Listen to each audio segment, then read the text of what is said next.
अजीज नाजरीन, एक बार फिर से मैं आपके इस दिल पजीर प्रोग्राम जिसका उन्वान है नूर हक, हम इसमें आपका खैर मकदम करते हैं। और आज हम ये जानना चाहेंगे कि हम खुदा को कैसे जान सकते हैं। दो अलग अलग मुख्तलिफ चीजें हैं। दो तरीके के लोग इस दुनिया में हैं जो खुदा परस्त है। एक वो जो खुदा को जानते हैं, उससे वाकिफ है।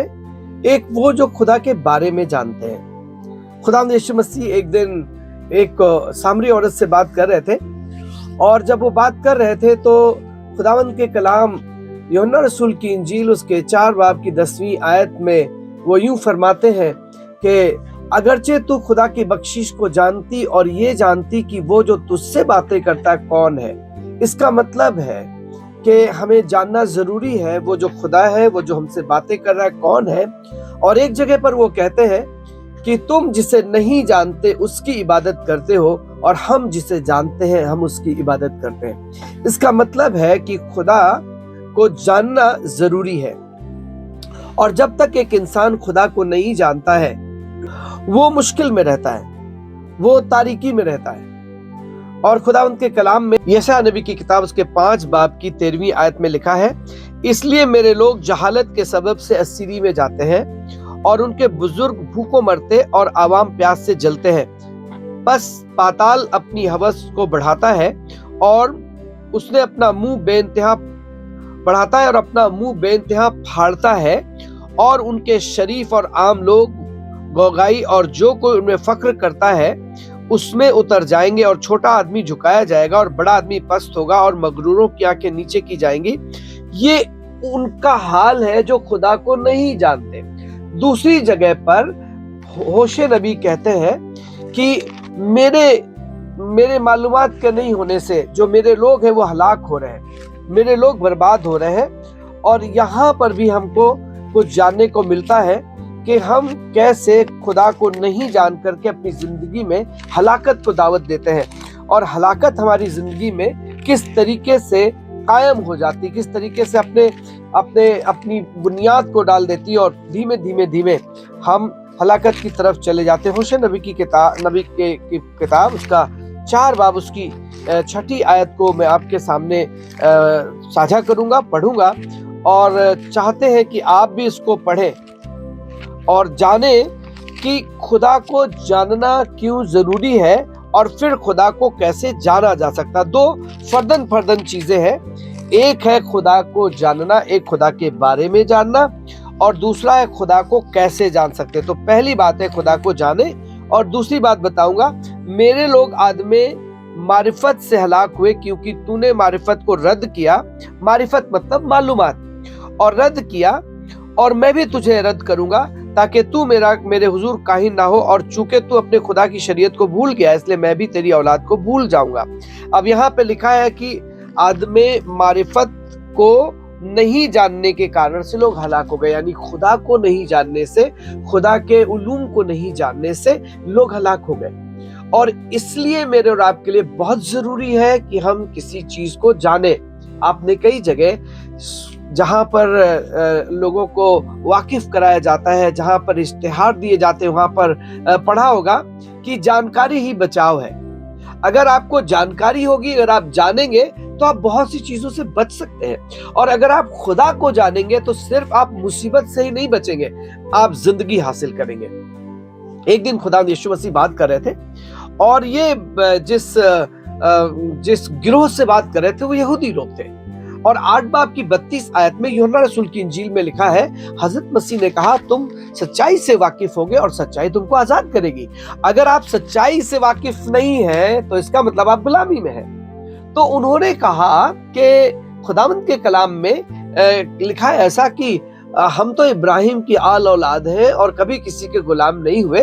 तो खुदा यीशु मसीह कहते हैं जो गुनाह करता है वो गुनाह का गुलाम है, और गुलाम कभी घर में नहीं रहता, लेकिन अगर बेटा तुम्हें आजाद करेगा तो तुम सचमुच आजाद होगे। तो आजादी कहाँ से आती है? आजादी जानने से आती है, मारिफत से आती है। आजादी किसी चीज को मालूम करने से आती है, उसके नुकसान क्या है, फायदे क्या है, इससे मेरा क्या मफाज है, इससे मेरी कौम का क्या मफाज है, इससे मेरे आल औलाद की क्या मफाज है। और ये बातें जानने के लिए जरूरी है कि हम उस खुदाए वाहिद को जाने जिसने मुझको और आपको बनाया है। 8 बाब की 32 आयत पढ़ रहा हूँ, यूहन्ना रसूल की इंजील। और सच्चाई से वाकिफ होगे और सच्चाई तुमको आजाद करेगी। उन्होंने उसे जवाब दिया, हम तो अब्राहम की नस्ल से और हम कभी किसी के गुलाम नहीं रहे, तो क्यों कहता है कि फिर तुम आजाद हो जाओगे? खुदावंद यीशु मसीह ने आगे फरमाया, यीशु ने जवाब दिया, मैं तुमसे सच सच कहता हूं कि जो कोई गुनाह करता है गुनाह का गुलाम है, और गुलाम जो है, गुलाम अबद तक घर में नहीं रहता। गुलाम अपने मालिक की रजा को पूरा करने के लिए उधर उधर उसको जाना पड़ेगा, और बेटा अबद तक रहता है। गुलाम घर में नहीं रहेगा, आज है कल नहीं रहेगा, बेटे का तो घर है। और आगे लिखा है खुदा के कलाम में, बस अगर बेटा तुम्हें आजाद करेगा तो तुम वाकई आजाद हो जाओगे। यहाँ पर यीशु मसीह बात कर रहे हैं यहूदी जमात से, जो ये तो दावा करते हैं कि वो मसीहा का इंतजार कर रहे हैं, लेकिन मसीहा उनके सामने खड़ा है और वो उसका इनकार कर रहे हैं। क्यों? क्योंकि वो नहीं जान रहे। और यही बात हजरत मसीह उस सामरी औरत से कह रहे थे, खातून से कह रहे थे कि अगर तू सच्चाई से वाकिफ होती तो सच्चाई तुझे आजाद कर देती। और वो नहीं थी, वो नावाकिफ थी।